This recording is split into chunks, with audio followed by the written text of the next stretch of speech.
The events of the New York shooting included a run for help, frantic emails, and a misjudged elevator.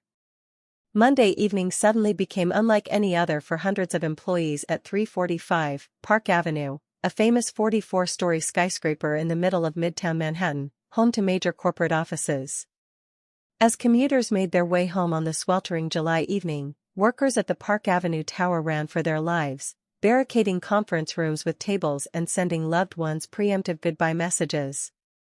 Jessica Chen, who works on the second floor, told U.S. media, "I texted my parents, I love them. That feeling can't be put into words." Ms. Chen and others in the skyscraper were spurred to action by the unexpected sound of gunshots coming from the lobby. The gunfire would kill 4 people, including a New York police officer, as well as others in the lobby and on the 33rd floor. In the hospital, 1 man is still in critical condition. In a crowded part of Manhattan, a man sprays gunfire. Just moments before the chaos, at around 18:30 Eastern Standard Time, 23:30 British Summer Time, a 27-year-old drove into one of the busiest areas in Manhattan, completing a cross-country car ride through the states of Colorado, Nebraska, and Iowa. Officials say Shane Tamura, of Las Vegas, double-parked his black BMW on Park Avenue, just blocks from tourist destinations Rockefeller Center and St. Patrick's Cathedral.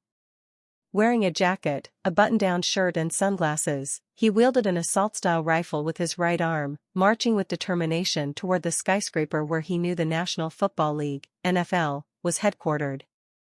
But he would never make it to that office. Instead, as he reached the doors of 345 Park, which stretches an entire New York City block, he began spraying the lobby with gunfire, according to New York City Police Commissioner Jessica Tisch.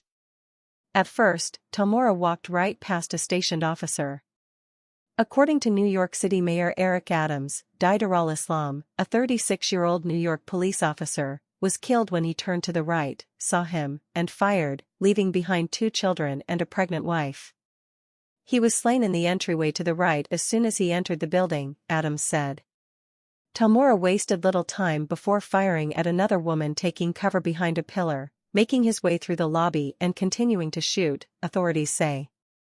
Wesley Lupatner, who worked upstairs at financial firm Blackstone, was killed. The company stated, "Our prayers are with her husband, children, and family."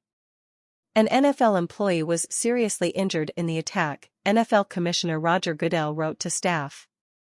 Craig Clementi, who worked in the finance department, was on his way home when he was shot, his father-in-law Robert Hunter told the New York Daily News. He is now recovering from surgery.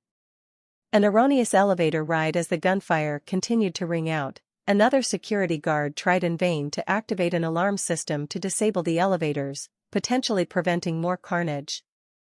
Adams, however, stated that the guard, Alund Etienne, was assassinated as he fled behind the counter. After that, the gunman headed to an elevator. According to police, a woman emerged while he waited for the lift and somehow was allowed to leave unharmed.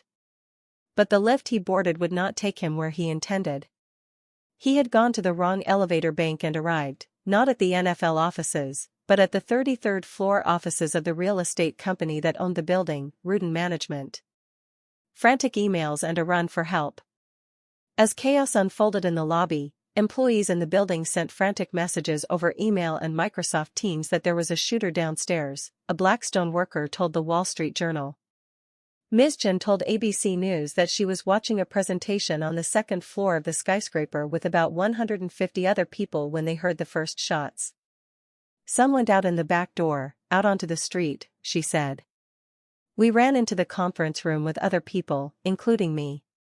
A photo circulating on social media appears to show Blackstone employees piling couches, desks and other furniture in front of a door in a panic.